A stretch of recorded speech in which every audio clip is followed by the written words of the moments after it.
Saint-Martin-les-Eaux est une commune française, située dans le département des Alpes de Haute-Provence, en région Provence-Alpes-Côte d'Azur. L'exode rural a été très fort dans cette commune, qui a perdu plus de 80% de sa population, avant de se stabiliser autour de 100 habitants. Située en limite nord du parc naturel régional du Luberon, la commune est tournée vers l'environnement, notamment la préservation de ses espaces forestiers. Elle développe ses sources d'énergie renouvelable. Son territoire, pour l'essentiel classé en zone naturelle et zone de silence, est formé de monts et ravins, une rivière, le Largue, formant la limite nord. Son socle géologique particulier, gypse, selgem, a permis un développement économique spécialisé, extraction du sel et stockage d'hydrocarbures, mais l'agriculture reste présente. Les communes limitrophes de Saint-Martin-les-Eaux sont Saint-Michel-l'Observatoire, Dauphin, Manosque, et Vimus. Saint-Martin-les-Eaux se situe dans le bassin sédimentaire de Manosque-Fort-Calquier, au nord-ouest de la faille de la Durance. D'origine fluvio-lacustre, il date de l'Oligocène.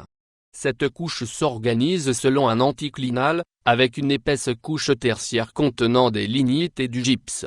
L'ensemble s'est ouvert par le percement d'un dôme de selgem, diapyre, datant de l'Oligocène inférieur ou de l'Éocène qui a extrudé au travers de failles de l'anticlinal, durant la deuxième poussée alpine. Ces couches sont enfouies sous une couche de marne sableuse datant du Sanoisien. L'ensemble est compris en limite des monts de Vaucluse, dans le Luberon oriental. L'autoroute A51 passe à l'est de la commune, à 14 km en voiture. Celle-ci est desservie par les routes départementales RD 105 et RD 505. Les accès ferroviaires sont aux gares SNCF à Manosque, Gréoux-les-Bains à 7 km, à La Brianne-Oraison à 13 km, et à Pertuis à 28 km vers Aix-en-Provence et Marseille. Aucune des 198 communes du département n'est en zone de risque sismique nul. Le canton de Manosque Nord, auquel appartient Saint-Martin-les-Eaux, est en zone de risque moyen, selon la classification déterministe de 1991, basée sur les séismes historiques, et en zone 4, risque moyen, selon la classification probabiliste EC8, de 2011. La commune de Saint-Martin-les-Eaux est également exposée à 3 autres risques naturels, les feux de forêt, les inondations, et les mouvements de terrain. La commune est presque entièrement concernée par un aléa moyen à fort. La commune de Saint-Martin-les-Eaux est également exposée à plusieurs risques d'origine technologique. Risques industriels liés à la présence de stockage d'hydrocarbures dans les installations de géosel-géométhane, classées Seveso-seuil haut. Risques liés au transport de matières dangereuses par canalisation. La première canalisation transporte de la saumure et des hydrocarbures de Evergéosel. La seconde, transéthylène, sert à acheminer de l'éthylène et traverse la commune. Aucun plan de prévention des risques naturels prévisibles, PPR, n'existe pour la commune, mais elle est incluse dans le périmètre particulier d'intervention de géosel-géométhane. Enfin, le DICRIM existe depuis 2011. La commune a été l'objet de plusieurs arrêtés de catastrophes naturelles, pour des inondations, des glissements de terrain et des coulées de boue en 1990 et 1994. Le seul tremblement de terre qui a été ressenti à Saint-Martin-les-Eaux est celui du 11 juin 1909, avec Lambesque pour épicentre. Le toponyme Le Castelat, au sud du village, fait référence à une motte castrale. Le village s'appelait Sancti Martini de Paracoli au XIe siècle, puis Saint-Martin de Renacas au XIIIe siècle et Saint-Martin d'Arnaga au XVIe siècle. Il devient ensuite Saint-Martin le Charbonnier.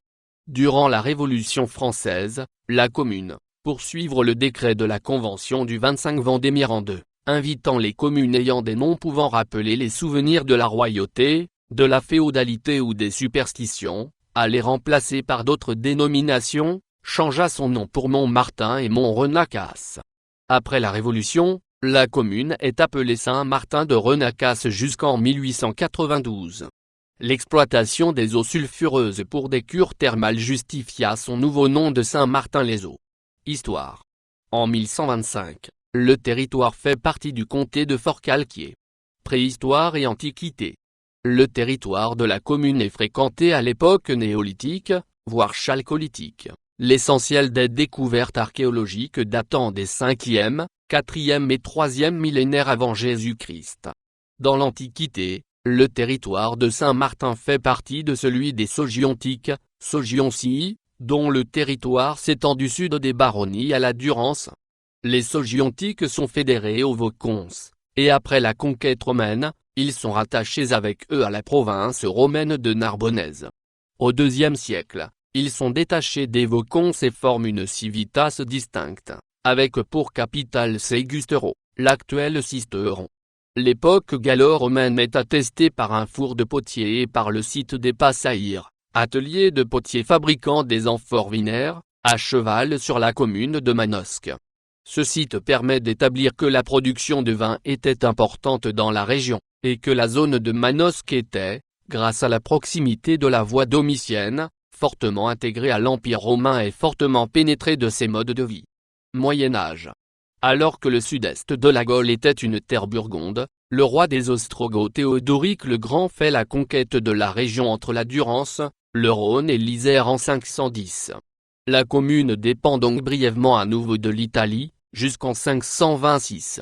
En effet, pour se réconcilier avec le roi burgonde Gondemar III, la régente ostrogoth, Amalazonte, lui rend ce territoire. Au XIe siècle, une motte castrale est élevée au lieu dit le Castelat. Situé sur un petit éperon barré d'un fossé de 8 mètres de largeur, à environ 300 mètres de l'église, le château ne réussit pas à attirer la population, qui se fixe autour de l'église. Le territoire fait partie du comté de Forcalquier en 1125, XIIe siècle. L'église et ses revenus relèvent dès le XIe siècle du prieuré de Carlu. Le fief est acheté par la famille des Lincel, XIIIe-XVIIe siècle. La communauté relève de la viguerie de Forcalquier. Le fief de Renacat se relevait du comté de Forcalquier au XIIe siècle. Lorsque ce comté perd son indépendance en 1209, à la mort de Guillaume II, un de ses neveux, Guillaume de Sabran tente de le relever. Après une lutte de 10 ans, il passe un accord à Mérargues le 29 juin 1220 avec Raymond Béranger IV, comte de Provence et lui aussi héritier du comté de Forcalquier. Par cet accord, la moitié sud du comté, dont Renacas, lui est donnée. Guillaume de Sabran conserve sa moitié de comté jusqu'à sa mort, vers 1250. Georges de Loincello, damoiseau, puis chevalier, originaire de Forcalquier, belle de Sisteron, 1345-1366, fut probablement le seigneur de Saint-Martin de Renacas, signalé par un misnard, en 1351. Durant la Révolution, la commune de Saint-Martin de Renacas compte une société patriotique, créée après la fin de 1792. Les vestiges de l'aménagement de la fontaine sulfureuse.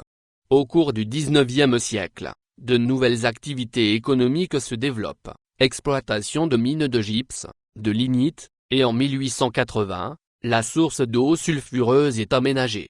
Son exploitation est autorisée en 1884, et ses eaux sont commercialisées sous différents noms, eau de Renacas en 1903, puis du Château, puis Huguette à partir de 1933. Gustave Arnoux, propriétaire de l'établissement, avait construit 5 douches, une chaudière et une buvette. L'eau froide sulfurée de la source Huguette, d'un débit d'environ de 12 litres par minute, était amenée par une conduite, puis chauffée pour alimenter les douches. Après une vingtaine d'années d'exploitation sommaire, l'autorisation n'a pas été renouvelée. L'activité cesse définitivement le 6 mai 1942. Cependant, les habitants de la région ont conservé l'habitude de boire l'eau de la source Huguette. Comme de nombreuses communes du département, Saint-Martin de Renacas se dote d'une école bien avant les lois Ferry. En 1863, elle en possède déjà une qui dispense une instruction primaire aux garçons, au chef-lieu. Aucune instruction n'est donnée aux filles, ni la loi Fallou, 1851, qui impose l'ouverture d'une école de filles aux communes de plus de 800 habitants, ni la première loi d'Urgue, 1867, qui abaisse ce seuil à 500 habitants, ne concerne Saint-Martin de Renacas. Ce n'est qu'avec les lois Ferry que les filles de Saint-Martin de Renacas sont régulièrement scolarisées. En 1892, la commune abandonne le nom de Saint-Martin de Renacaz pour se renommer Saint-Martin-les-Eaux. Comme toute la France, Saint-Martin-les-Eaux compte des hommes morts au front durant la Première Guerre mondiale. De plus, un exode rural massif se produit de plus durant un siècle, de 1866 à 1968. La population est ainsi divisée par 6. Durant la Seconde Guerre mondiale, le département est occupé par l'Italie de novembre 1942 à septembre 1943, puis par l'Allemagne nazie jusqu'en août 1944. Le débarquement de Provence ainsi que différents bombardements permettent une libération rapide de la zone. Jusqu'au milieu du XXe siècle, la vigne était cultivée à Saint-Martin-les-Eaux. Le vin produit était destiné à l'autoconsommation. Cette culture est aujourd'hui abandonnée. Une carrière de gypse et une mine de lignite sont exploitées dans les années 1960. Comptant seulement une trentaine d'habitants, la commune fusionne avec Manosque en 1974, puis s'en détache en 1980. Au début du XXIe siècle, la commune se tourne vers la préservation de l'environnement, avec le développement d'énergies renouvelables et d'actions visant à des économies d'énergie. Lieux et monuments remarquables. Amphithéâtre de la commune. Un grand bâtiment rectangulaire, sans partie en saillie, ni tour ni pavillon, est appelé château. Il s'agit d'un ancien établissement de bains. L'église Saint-Martin du début du XIIe siècle, ancien prieuré de Carluc, est un monument historique inscrit. Sa nef de 2 travées voûtées d'arêtes, second état succédant à une voûte en berceau, débouche sur une abside pentagonale à l'extérieur. Menaçant de tomber en ruine en 1965, elle est restaurée à partir de 1967 par son acheteur, Jean-Marie Léouffre, deuxième prix du concours des chefs d'œuvre en péril, et rouverte au culte. Quelques reliefs ornant le second pilastre nord, de forme très archaïque, sont classés au titre objet et sont datés de la deuxième moitié du XIe siècle. Il peut s'agir d'un remploi. Le château médiéval, remanié au XIXe siècle, est occupé par la mairie. Il existe d'autres châteaux, d'Herbès, Pochetti, Saint-Jean.